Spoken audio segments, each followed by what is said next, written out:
کے شوہر کے لیے ایک اور ٹھیکہ حاصل کرنے کا ذریعہ تھا۔ وہ جوان فون کر کے لابی کی طرف گیا تو عائشہ نے بتایا کہ میرا دوسرا خیال درست تھا۔ میں ان کے ساتھ قریب آدھ گھنٹہ بیٹھا رہا۔ اس دوران عائشہ کبھی اس نوجوان کے قریب ہو کر سرگوشی میں اس سے بات کرتی اور کبھی بے تکلفی سے میرے ہاتھ میں اپنے ہاتھ میں لے لیتی اور اس جوان کو میرے چائے کے کاروبار کو بڑھا چڑھا کر بیان کرتی اور کبھی مجھے اس کی شاہ خرشیوں کا بتاتی۔ مجھے بہت جلد ہی محسوس ہو گیا کہ عائشہ کا مجھے یہاں بلانے کا مقصد بیک وقت دو شکار کرنا تھا۔ وہ ہم دونوں میں رقیبانہ جذبات پیدا کرنا چاہتی تھی تاکہ ہم دونوں سے اپنے مقاصد پورے کر سکے۔ عائشہ سے دوبارہ جلد ملنے کا وعدہ کر کے میں ان کی ٹیبل سے اٹھ گیا۔ عائشہ نے مجھ سے تعارف کے بعد اپنی نجی زندگی کے بارے میں جو کچھ بتایا تھا، میرے خیال میں اس کی وجہ اس کی ازدواجی زندگی کی محرومیاں اور اس کے شوہر کا اس سے محض ٹھیکے حاصل کرنے کے لیے استعمال کرنا چاہا۔ جے چند جیسے بوڑھے سے اس کی شادی کی وجہ سے اس کے والد کی مالی مجبوریاں تھیں، لیکن جے چند نے بھی اپنے کاروبار میں اسے استعمال کرنا شروع کر دیا تھا اور یہ پڑھی لکھی جوان حسین عورت اپنے شوہر اور اپنے سماج سے باغی ہو چکی تھی۔ جب میں نے کہا کہ میں غیر شادی شدہ ہوں، بمبئی میں بڑا خاصا کاروبار ہے اور اس کے حسن سے بہت متاثر ہوا ہوں، تو عین ممکن ہے کہ عائشہ نے اپنے مستقبل کو میرے ساتھ وابستہ کرنے کے لیے سنہرے سپنے دیکھنے شروع کر دیے ہوں۔ بہرحال کے رویے سے میں نے محسوس کیا کہ وہ فی الحال میرے کام نہیں آ سکتی اور اپنے ہوٹل پہنچتے پہنچتے میں یہ فیصلہ کر چکا تھا کہ آج عائشہ کو سٹینڈ 2 کی پوزیشن پر رکھ کر دیگر ممکن ذرائع کو استعمال کروں، جن میں میرے ساتھیوں کی مہیا کردہ معلومات، کرنل شنکر کا بیٹ مین، اشوکا اور اکبر ہوٹل میں شامیں گزارنے والے فوجی افسران اور ان کی بیگمات شامل تھیں۔ میں اگلی صبح فراش خانہ گیا، ساتھیوں کے مکان کے ساتھ مخصوص آواز نکالی اور واپس بڑی سڑک پر آ گیا۔ تھوڑی دیر میں ٹرانسمیٹر والا ساتھی وہاں پہنچ گیا۔ میں نے شام کو ایک ریسٹورنٹ میں میٹنگ کے لیے کہا جس میں وہ چاروں اپنی اپنی کارکردگی مجھے بتائیں۔ اس میٹنگ میں چاروں نے کہا کہ فی الحال کوئی پیش قدمی نہیں ہو سکی۔ بارش کی وجہ سے دہلی کی بھیڑ بھاڑ میں خاصی کمی آ چکی تھی اور ایسے حالات میں کسی کا پیچھا کرنا شک پیدا کر سکتا تھا۔ ساتھیوں کے ساتھ میٹنگ کے تیسرے روز کانٹیکٹ سے ملاقات کا دن تھا۔ مقررہ وقت پر کانٹیکٹ سے ڈاک وصول کی اور اپنا پیکٹ اسے دے دیا۔ جلد از جلد زگ زیگ رستہ اختیار کر کے اپنے ہوٹل پہنچ گیا تاکہ کوئی اگر پیچھا کر رہا ہو تو اسے جھٹک سکوں۔ اس بار ساری ڈاک سفید صفحات پر مشتمل تھی۔ میں نے اپنے سفید صفحات کو گرمی پہنچائی تو الفاظ اوپر آئے۔ میری بجھی ہوئی دونوں فائلیں بحفاظت انہیں مل چکی تھیں۔ میری اس کامیابی کو بہت سراہا گیا تھا۔ بہترین الفاظ میں مجھے شاباش اور مبارکباد دی گئی تھی۔ میرے ساتھیوں کے لیے بھی علیحدہ علیحدہ تعریفی اور شاباشی خطوط تھے۔ ہمارے گھروں میں سب خیریت کا مزدہ بھی تھا۔ میرے خط میں لکھا تھا کہ میری کارکردگی کے عوض 20,000 روپیہ میرے گھر والوں کو پہنچا دیا گیا ہے۔ ان دنوں پاکستان میں چائے، چینی اور بناسپتی گھی کی بہت کمی تھی، اس لیے ہم پانچوں کے گھروں میں یہ اشیاء وافر مقدار میں بھیج دی گئی تھیں۔ پہلے مشنوں کے جاری رکھتے ہوئے مجھے ایک نیا اور انتہائی اہم مشن سونپا گیا تھا۔ ہماری ایجنسی کا ایک گروپ پہلے ہی اس مشن پر کام کر رہا تھا، یہ مجھے اس ڈاک کے ذریعے معلوم ہوا۔ احمد نگر میں میری کامیابی کے بعد میرے گروپ کو بھی یہی مشن اپنے طور پر کرنے کے احکام ملے۔ یہ مشن تھا کہ تارا پور کے ایٹمی بجلی گھر سے انریچ افزو کردہ یورینیم کہاں بھیجا جا رہا ہے اور یورینیم کس کام میں لایا جا رہا ہے، اس کے متعلق ہر ممکن معلومات حاصل کروں۔ اس ڈاک میں بھی ہمارے لیے 30,000 بھارتی روپے تھے، 10,000 میرے لیے اور 5,000 میرے ساتھیوں کے لیے۔ جو ڈاک میرے لیے تھی اسے میں نے پڑھ کر ہمیشہ کی طرح نظر آتش کر دیا، فائلوں کی فلم بھی ضائع کر دی اور ساتھیوں کی ڈاک اور ان کے روپے ان کے حوالے کر دیے۔ انہوں نے جب اپنی ڈاک پڑھ لی تو میں نے ان کی ڈاک واپس لے کر وہیں جلا دی۔ ہم کسی صورت خطرہ مول لینے کو تیار نہ تھے۔ مجھے احساس ہو رہا تھا احمد نگر میں میری کامیابی سے میرے سینئرز نے مجھ سے بہت توقعات وابستہ کر لی تھی، اسی لیے تارا پور کا مشن بھی مجھے سونپا گیا۔ تربیلا میں ملازمت کے دوران غیر ملکی ملازمین سے مجھے اتنا تو معلوم ہو چکا تھا کہ تارا پور ایٹمی بجلی گھر بجلی پیدا کرنے کے علاوہ کچھ اور بھی تیار کر رہا ہے، لیکن نیوکلیئر انرجی کے متعلق میری معلومات صفر تھیں۔ لہٰذا میں نے دلی کے مختلف بک سٹالوں سے نیوکلیئر انرجی کے متعلق ابتدائی کتابوں سے لے کر وہ کتابیں بھی خرید لی جن میں زیادہ ٹیکنیکل معلومات تھی۔ میں نے فارغ وقت میں ان کا مطالعہ شروع کر دیا تاکہ جب بھی اس مشن پر جاؤں تو نیوکلیئر انرجی کے متعلق بالکل کوڑا نہ ہوں۔ میرے ساتھی اس بار کی ڈاک میں شاباشی پا کر تر و تازہ ہو چکے تھے۔ یہ انسانی فطرت ہے کہ اچھی کارکردگی کے اعتراف میں ایک ٹھپکی کام کر دیتی ہے جو ہزاروں لاکھوں روپے نہیں کر سکتے۔ وہ اپنے تفصیل کیے ہوئے کام زیادہ تندہی سے کرنے لگے اور چند روز میں ہی مکمل معلومات اور تصاویر مجھے لا دی۔ آرمی ہیڈ کوارٹر میں کام کرنے والے ایک سپرنٹینڈنٹ کا نام یشونت تھا۔ اس کا گھر پرانی دہلی میں ایک تنگ گلی میں تھا۔ اس کی 2 بیٹیاں اور 2 بیٹے تھے۔ بیٹی ایک اسکول میں ٹیچر تھی اور دوسرے بچے اسکول اور کالج کے طالب علم تھے۔ یشونت ہفتے میں 1-2 بار گانا سننے مخصوص بازار میں جاتا تھا۔ اس کی بیوی مر چکی تھی۔ ان اطلاعات کے ساتھ سب کی چلتے پھرتے تصویریں بھی اتار لی گئی تھیں۔ ایک سویلین کار تھا جو یشونت کے گھر کے قریب رہتا تھا۔ وہ جوان اور غیر شادی شدہ تھا اور یشونت کی بڑی بیٹی سے اس کا افیئر چل رہا تھا۔ اس کلر کا نام متروک تھا۔ اس کلر کی یشونت کی لڑکی کے ساتھ بھی ایک تصویر اتار لی گئی تھی۔ لڑکی کا نام شانتی تھا۔ آرمی ہیڈ کوارٹر کے 2 صفائی کرنے والوں کی 2 تصاویر بھی، یہ دونوں عیسائی تھے اور ان کے گھروں کا ایڈریس بھی حاصل کر لیا گیا تھا۔ میرے ساتھیوں کے اس ہوم ورک سے ہمیں ہیڈ کوارٹرز میں پہنچنے کے نئے راستے دکھائی دیے۔ چونکہ یہ سارا کام میرے ساتھیوں نے کیا تھا، اس لیے میں نے فیصلہ کیا کہ انہیں آئندہ کی پلاننگ میں پوری طرح شامل کروں۔ مجھے یہ احساس ہو رہا تھا کہ بطور گروپ لیڈر میرا ان کو اپنے منصوبوں کی تفصیل نہ بتانے کا یہ اثر ہو رہا ہے کہ مجھ سے وہ کھل کر بات نہیں کرتے۔ یہ تو ان کی فوجی ٹریننگ اور ڈسپلن کی وجہ سے تھا کہ وہ میرا حکم بلا چوچرا بجا لاتے تھے، ورنہ دشمن ملک میں اگر وہ میری بات ماننے سے انکار کر دیتے تو میں ان کا کیا بگاڑ سکتا تھا۔ مجھے ان سے بڑی حکمت عملی سے کام لینا تھا اور اب وہ موقع آن پہنچا تھا کہ میں انہیں اپنے مکمل اعتماد میں لوں اور ہیڈ کوارٹر تک سچائی کے لیے ہم سب اکٹھے بیٹھ کر منصوبہ بندی کریں۔ میں آج تک ان کے گھر کے اندر نہیں گیا تھا اور ان کی وجہ محض سیکیورٹی تھی۔ میں نے انہیں کہا کہ کل شام کو میں ان کے گھر آؤں گا اور وہیں ہم سب اس مشن کی منصوبہ بندی کریں گے۔ ابھی تک چونکہ کوئی مکمل مشن سونپا نہیں گیا تھا اور عین ممکن تھا کہ ان کی یہ سوچ ہوتی کہ ان کی مدد سے مشن مکمل کر کے سارا کریڈٹ میں لینا چاہتا ہوں۔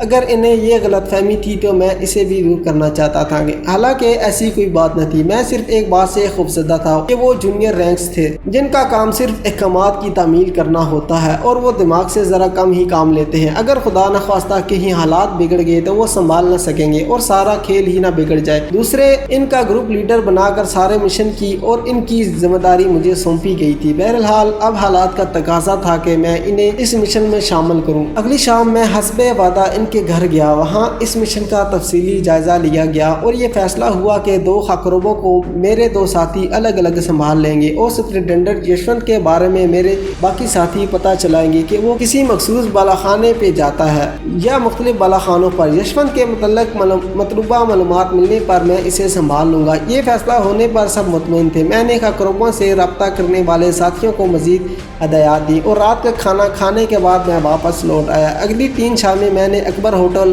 اور اشوکا ہوٹل میں گزاری۔ میں چوتھے روز دن کے 10 بجے سروس کلب میں کرنل شنکر کے کمرے میں چلا گیا۔ اس کا اپارٹمنٹ کمرے کی صفائی میں مصروف تھا۔ اس نے یہ بتا کر کہ کرنل صاحب دفتر گئے ہیں مجھے باہر سے ہی رخصت کرنا چاہا۔ مجھے اور کچھ نہ سوجا تو میں نے اس سے پانی مانگا اور کہا کہ سر میں بہت درد ہے، اگر اسپرین وغیرہ ہو تو پانی کے ساتھ 2 گولیاں بھی دے۔ بٹمین نے مجھے سٹنگ روم میں بٹھایا۔ اسپرین اور پانی لینے کے بعد میں نے اس کا نام پوچھا تو اس نے عبدالکریم بتایا اور کہا کہ وہ کرنل کے ساتھ 8 ماہ سے ہے۔ میں نے کہا کہ عبدالکریم اپنے متعلق کچھ اور بھی بتاؤ۔ میں سر درد کے بہانے کرسی پر نیم دراز ہو گیا اور عبدالکریم نے بولنا شروع کیا۔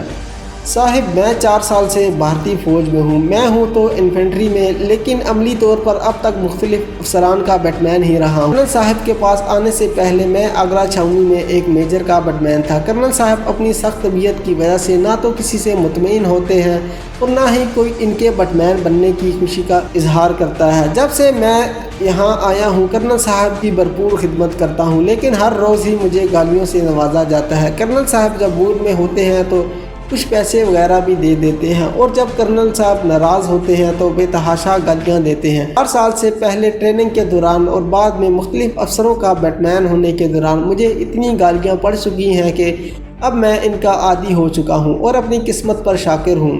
چھوڑنے کی کوشش کی لیکن ناکامی ہوئی۔ نہ ماں باپ زندہ ہیں اور نہ شادی کی ہے۔ عبدالکریم بڑی ستھری اردو بول رہا تھا۔ میں نے پوچھا کہ تم رہنے والے کہاں کے ہو؟ اس نے کہا حضور لکھنؤ میرا آبائی وطن ہے۔ والدین کے گھر میں تو غربت ہی دیکھی ہے، لیکن وہ کہا کرتے تھے کہ میرے دادا نواب تھے۔ والد مرحوم نے بھی خاندانی روایات اور اپنی وزاداری کا بھرم رکھنے کے لیے تھوڑی جائیداد اور رہائشی حویلی بعد میں بیچ ڈالی۔ جب میں نے نے ہوش سنبھالا تو گھر میں غربت ہی دیکھی۔ ابھی 10 سال کا بھی نہیں ہوا تھا کہ 1 سال کے اندر چند ماہ کے وقفے سے والدین کا انتقال ہو گیا۔ میں بالکل بے آسرا رہ گیا۔ والد مرحوم کے جاننے والے ایک دکاندار نے مجھے اپنے گھر میں پناہ دی اور میری میٹرک تک تعلیم دلوائی۔ انہوں نے ہی مجھے فوج میں بھرتی کروا دیا کہ یہاں عزت سے روٹی کما سکوں گا۔ یہاں روٹی تو مل گئی ہے لیکن مسلسل گالیوں سے ماں باپ، خاندان اور مذہب کی دھجیاں اڑ گئی ہیں۔ عبدالکریم بولے جا رہا تھا اور میرا ذہن کچھ اور ہی سوچ رہا تھا۔ چند نکتے تھے جن کے گرد میرا ذہن گھوم رہا تھا۔ فوجی مسلمان ہندو افسران کی گالیوں سے بیزار بلکہ کسی حد تک باغی، کوئی رشتہ دار نہیں اور ہیڈ کوارٹر کے ایک اہم سینئر افسر کا بیڈ مین۔ حالات نے اس کا پہلے ہی خاصا برین واش کر رکھا تھا اور باقی کام میں کر سکتا تھا۔ ایک بڑی دشواری تھی کہ میں نے ہندو ہونے کا لبادہ اوڑھ رکھا تھا۔ اپنی اصلیت ظاہر کرنے میں 50-50 چانس تھا، اور یہ کہ وہ میرا ساتھ دے گا اور دوسرا یہ کہ میرا بھید کھول کر ہندو افسران کی نظر میں خود کو وفادار اور بھارت ماتا کا سپوت ثابت کرنے کی کوشش کرے گا۔ میں اس موقع کو ہاتھ سے جانے نہیں دینا چاہتا تھا، لیکن اس کے لیے مناسب منصوبہ بندی اور مزید سوچ و بچار کی ضرورت تھی۔ میں نے اٹھتے ہوئے عبدالکریم سے کہا، میں اس کی باتوں سے بہت متاثر ہوا ہوں، میں اس کے لیے یقیناً کچھ کروں گا۔ میں نے اسے کہا کہ میری کرنل صاحب کو نہ بتائے، باتیں تو وہ کچھ کر چکا تھا، لیکن اس ڈر سے سہم بھی گیا تھا کہ میں کرنل کو اس کی گفتگو کے بارے میں نہ بتا دوں۔ اس نے کہا کہ صاحب آپ کرنل صاحب کو کچھ نہ بتائیں، میری زبان تو ہرگز نہ کھلے گی۔ میں نے اس سے لکھنؤ کے اس دکاندار کا نام اور دکان کا نام اور محلے وقوع پوچھا جو اس نے بتا دیا۔ میں چاہتا تھا کہ اس کی کہی ہوئی باتوں کو سچائی جان سکوں۔ اسے 500 روپے دے کر میں وہاں سے رخصت ہوا اور میرا دماغ اس سلسلے میں مزید کرنے کے تانے بانے بننے لگا۔ بہت سوچ و بچار کے بعد بالآخر میں نے فیصلہ کیا کہ عبدالکریم سے کام لینے کی کوشش ضرور کرنی چاہیے، لیکن کوئی عملی اقدام اٹھانے سے پہلے اس کے متعلق مکمل چھان بین کی جائے۔ شام کو میں اپنے ساتھیوں سے ملنے ان کے گھر گیا۔ اتفاق سے مالک مکان گھر ہی میں تھا۔ مکان کی اوپری منزل کی سیڑھیاں اگرچہ ڈیوڑی میں ہی تھی، لیکن گلی میں مکان کے دروازے سے گزر کر ہی سیڑھیوں تک پہنچا جا سکتا تھا۔ دروازہ مالک مکان نے ہی کھولا۔ میں نے اپنا نام اظہر علی بتایا اور کہا کہ میرا ایک کاروباری واقف یہاں رہتا ہے۔ اس نے ساتھیوں میں سے ایک کا نام بتایا۔ وہ یہاں اپنے اصلی ناموں سے ٹھہرے ہوئے تھے تاکہ مختلف ناموں کے چکر میں کبھی نام نہ بتا بیٹھے۔ مالک مکان نے مجھے اوپر جانے دیا۔ میں نے ساتھیوں کے ساتھ ایک کمرے میں میٹنگ کی اور کہا کہ ایک شخص کے قوائف معلوم کرنے کے لیے لکھنؤ جانا ہے۔ سبھی جانے کو تیار تھے، لیکن میں نے 2 کا انتخاب کیا اور انہیں لکھنؤ میں ایک دوسرے سے کچھ فاصلے پر رہنے کی ہدایت کی۔ اس دکاندار سے جس نے بقول عبدالکریم اس کی پرورش کی تھی، عبدالکریم کے متعلق مزید معلومات حاصل کرنا اور اگر اس کا کوئی قریبی رشتہ دار موجود ہو تو اس کا پتہ لگانا اور ان کی چھان بین کرنی۔ میرے دونوں ساتھی رات کو ہی ٹرین سے روانہ ہونے کے لیے تیار ہو گئے۔ میں نے انہیں 3 دن دیے تاکہ تمام معلومات حاصل کر کے چوتھے روز واپس آ جائیں۔ کئی بار احتیاطی تدابیر کو انداز نہ کرنے کا کہہ کر انہیں اللہ حافظ کہا اور واپس اپنے ہوٹل چلا۔ دوستو کہانی ابھی جاری ہے۔ مزید کہانی کا اگلا حصہ اگلی ویڈیوز میں پیش کروں گا۔ امید ہے کہ میری یہ کہانی آپ کو پسند آ رہی ہوگی۔ کہانی پسند آنے کی صورت میں لائک، کمنٹس اور شیئر لازمی کیجیے گا۔ مجھے اپنی قیمتی آراء سے کمنٹ میں لازمی آگاہ کیجیے گا۔ اگلی ویڈیو تک کے لیے مجھے اجازت دیں۔ اللہ حافظ۔